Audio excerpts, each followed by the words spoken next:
आज हम एक्सप्लेन करने वाले हैं बोरुटो मांगा का चैप्टर 6 जिसका नाम है लूज़र, और स्टार्ट करते हैं। तो यहाँ पे नारुतो बहुत तेज चिल्ला रहा होता है और उसके अंदर से काफ़ी ज़्यादा एनर्जी है वो रिलीज़ हो रही होती है। और तभी देखते हैं हम नाइन टेल फॉक्स बिल्कुल नारुतो की तरह ही दिखते हुए उसके ऊपर एक शील्ड की तरह आ जाता है काफ़ी बड़ा, और जो उसकी मोमोशिकी की फेंकी हुई जो जाइंट बॉल है उसे रोक लेता है और अपने अंदर टेल बीस्ट बॉम्ब बनाने लगता है। और तभी बोरुटो पूछता है कि क्या करने वाले हैं डैड। तो सासके बताता है शायद तुम्हारे डैड उसको एब्जॉर्ब करने वाले हैं या फिर यहीं पे ब्लास्ट करने वाले हैं। तो मोमोशिकी बोलती है कितना बेकार आइडिया है, ये अपने आप ही पूरा डैमेज एब्जॉर्ब करने की कोशिश कर रहा है पूरे विलेज को बचाने के लिए, और वो कर नहीं पाएगा ऐसा।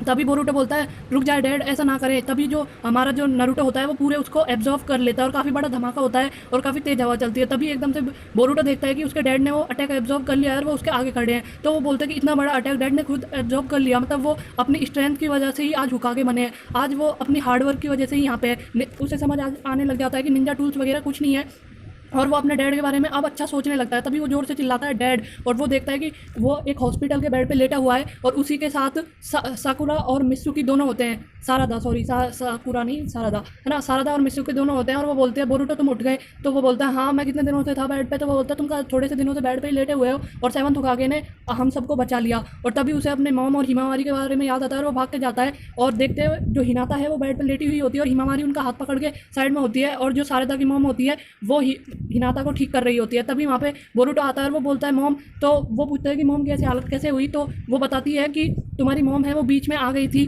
नारुतो को बचाने के लिए, इस वजह से उन्हें काफ़ी ज़्यादा डैमेज लग गया और अब वो बेहोश हैं बिल्कुल। मतलब उनका अभी मैं ठीक कर रही हूँ, वैसे उनमें काफ़ी फ़र्क पड़ा है लेकिन अभी उनकी तबीयत ख़राब है। हमें दिखाई जाता है कि जो हमारे नारुतो का जो कपड़ा है वो वहीं पे पड़ा है जहाँ पे उसने पूरा अटैक रोका था, एक छोटा सा पीस। और बोरुटो को काफ़ी बुरा लगता है, उसे लगता है कि उसकी वजह से ये सब हुआ है। और जो सारदा और मित्सुकी उसको रोकने की कोशिश करते हैं, कुछ बात करने की कोशिश करते हैं बोरुटो से, लेकिन बोरुटो उनमें धक्का देके वहाँ से भाग जाता है। और वो देखता है कि सब जगह मतलब लोग सारे निंजा बिल्कुल घायल हो रहे हैं और सब पूरा जो हॉस्पिटल है वो भरा पड़ा है लोगों से। और तभी उसे याद आने लगता है कि कैसे उसने निंजा टूल्स का यूज़ किया था और उसकी वजह से उसका ही जो पावर है वो मोमोशिकी ने एब्जॉर्ब कर लिया था और वही उनके खिलाफ यूज़ किया था। और ऐसे ही वो अपने आप को कोसते हुए तेज भाग रहा होता है। तभी वो एक बॉक्स से टकरा जाता है जिसमें मेडिसिन होती है जो फैल जाती है। तभी वो देखता है कि उसके हाथ में वही निंजा टूल है, तो वो अपने टूल को गुस्से में निकाल के फेंक देता है और बोलता है ये सब मेरी गलती है, और अगर मैं निंजा टूल से यूज़ नहीं करता शायद ऐसा नहीं होता कभी भी, और ये सिर्फ मेरी गलती है। और ऐसे बिल्कुल लोनली होकर वो चला जाता है और वो हुकागे ऑफिस पहुंचता है। हुकागे ऑफिस पहुंचने के बाद वो सब कुछ देखता है और वो देखता है कि मेरे ग्रैंडफादर भी एक हुकागे थे, और वो जैसे ही मैं नारुतो पैदा हुआ उसके बाद वो मर गए थे उसी टाइम पे। तो उन्हें कभी फैमिली यही नहीं पता कि फैमिली उनके पेरेंट्स कैसे लव करते हैं अपने बच्चों को।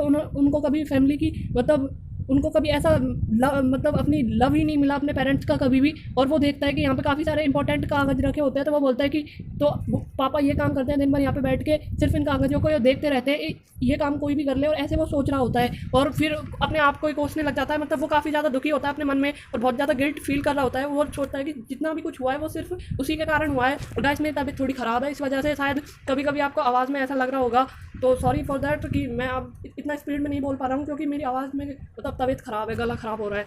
तो जो यहाँ पे बोरुटो है वो अपना नारुतो का जैकेट उठा के और वो अपने पिता के बारे में सोचता है और तभी उसे पहन लेता है। और वो नारुतो की बचपन की फ़ोटोज़ भी देख रहा होता है कि उसके पिता कैसे दिखते थे, और फिर उसको पहनने के बाद वो मिरर के आगे जाता है और बोलता है हाँ तो ये इसको पापा पहनते थे शायद मैं, और फिर अपने मन में उनके लिए सॉरी बोलने लगता है। तभी वहाँ पे सासके आ जाता है और सासके को देख के बोलता है अंकल आप यहाँ। तो वो बोलता है कि तुमने आज बहुत बेकार किया, तुमने जो जूनियर एग्ज़ाम है उसमें चीटिंग करी, उसके बाद सब ने तुम्हें मतलब इस बुरा भला कहा, तुम्हारे पिता को बुरा भला कहा, और सबसे ऊपर अब तुम एक निंजा भी नहीं रहे, और उससे भी ऊपर कि तुमने अपने पिता को खो दिया। अब तुम उस कंडीशन में हो जिस कंडीशन में नारुतो था, लेकिन फिर भी तुम नारुतो से ज़्यादा ठीक हो क्योंकि तुम्हारे पास अभी तुम्हारी मॉम और तुम्हारी सिस्टर दोनों हैं, लेकिन नारुतो के पास तो कुछ भी नहीं था। तब वो अपने डैड के बारे में सोच रहा होता है और फिर वो बोलता है कि शायद तुम अपने डैड से भी बड़े लूज़र हो। और बोलता है कि लूज़र कैसे लूज़र, तो बोलना जब सासके बोलता है कि लूज़र का मतलब यहाँ पे ये है कि तुम हार नहीं मानना चाहते, और अगर तुम ऐसे ही नारुतो हार नहीं मानना चाहता था और वो अपनी सारी वीकनेस के ऊपर आ गया था, और तुम्हें भी अपनी सारी वीकनेस से ऊपर आना है और तुम्हें नारुतो से भी ज़्यादा स्ट्रांग बन के दिखाना है। तुम पावरफुल हो मुझे पता है, तुम्हारे अंदर काफ़ी कुछ है। और वो बोलता है कि मुझे अभी जो तुम्हें बचाने जाना है। तो वो बोलता है किसे बचाने जाना है, क्या डैड अभी भी जिंदा है। तो वो जो सासके बोलता है मुझे उसके चक्रा की स्मेल आ रही है, अब मुझे ये नहीं पता वो जिंदा मतलब जिंदा तो है लेकिन किस कंडीशन में है, ठीक है या ठीक नहीं है, लेकिन मुझे इतना पता है कि वो अभी जिंदा है। तो वो बोलता है अंकल कि तो आप अभी भी मुझे लेके जाना चाहेंगे, मैंने चीटिंग करी और मैं अब तो निंजा भी नहीं रहा और मैंने मतलब इतने सारे मतलब बुरे काम किए। तो वो बोलता है हाँ क्योंकि तुम अंदर से बिल्कुल साफ हो और तुम मेरे पहले स्टूडेंट हो। और इस बात को सुनकर थोड़ा सा नारुतो मतलब बोरुटो थोड़ा अच्छा फील करता है और वो बोलता है लिसन बोरुटो, एक निंजा हमेशा स्ट्रांग होता है और तुम भी एक क्योंकि सास्के को पता है कि बोरुतो अंदर से काफ़ी दुखी है और अगर वो ऐसे ही रहा तो काफ़ी दिक्कत आ सकती है। तो उन जो सास्के बोलता है कि तुम्हारी ट्रेनिंग अब तुम्हें यूज़ करनी है और तुम आखिरकार आप नरूटो के सन हो तो तुम हमें भी सरपास कर सकते हो। तुम थोड़ी देर के लिए अगर ध्यान लगाते हो ना किसी काम में तो जल्दी सीख जाते हो, जैसा कि तुमने रैशिंगन सीख लिया। और ऐसे उसको काफ़ी ज़्यादा कॉन्फिडेंस दे रहा होता है और यहाँ पे वो बोलता है हाँ मैं अपने डैड को बचाने जाऊँगा। तभी वहाँ पे सारे काज़ेकागे आ जाते हैं और वो बोलते हैं क्या 5 काज़ेकागे अब डैड को बचाने चलेंगे। और सब मतलब नरूटो की बढ़ाई करते हुए बोलते हैं हाँ आखिर हमारा फ्रेंड है, हम उसे कैसे छोड़ सकते हैं। और तब जो बोरुटो होता है वो बोलता है ऑसम अब मज़ा आएगा। और जो हमारा गारा होता है वो बोलता है कि नरूटो पहले ऐसा ही दिखता था तुम्हारी तरह जैसे आज तुम दिख रहे हो। तो ऐसा कहकर वो सब वहाँ से जाने लगते हैं। तभी जो वो होता है सास्के वो बोलता है मैं कुछ तो भूल रहा हूँ। तब वो बोलता है क्या, तब वो अपनी रेनेगन को मतलब एक्टिवेट कर लेता है और जैसे रेनेगन एक्टिवेट करने के बाद एक होल बनाता है जिसमें से सब लोग टेलीपोर्ट हो सकते हैं। और सास्के बताता है इससे मैं काफ़ी लोगों को टेलीपोर्ट कर सकता हूँ तो तुम चलो सब। तो ऐसे ही करके करके सारे काज़ेकागे उसमें से जा रहे होते हैं और तभी पीछे से आवाज़ आती है बोरुटो और वो पीछे मुड़ के देखता है तो उसकी मॉम खड़ी रहती है और जो सारेदा और उसका फ्रेंड है वो भी खड़ा हुआ, उसके पार्टनर्स हैं वो भी खड़े हुए रहते हैं। और वो उसकी मॉम बोलती है बोरुटो और उस सब लोग उस बोरुटो को बहुत मतलब ऐसी नज़रों से देख रहे होते हैं कि वो अपने डैड को वापस लाएगा। तभी वो अपना हेडबैंड पहन लेता है जो उसको सास्के ने दिया था और उसको पहनता है। तभी जो हिनाता होती है उसको लगता है जैसा कि नरूटो उसके सामने खड़ा है ना कि बोरुटो। और ऐसा देख के सब लोग बहुत ज़्यादा कॉन्फिडेंस फील करने लगते हैं और वो बोलता है कि मैं वापस आऊँगा और डैड को भी लेके आऊँगा। तो हिनाता बोलती है अपना ख्याल रखना और अपने डैड का भी।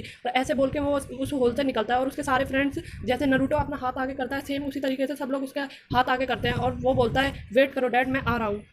वीडियोस लेट हो रही है उसके लिए सॉरी और आज चैप्टर 7 और 8 में एक साथ डाल दूंगा। Thank you for support.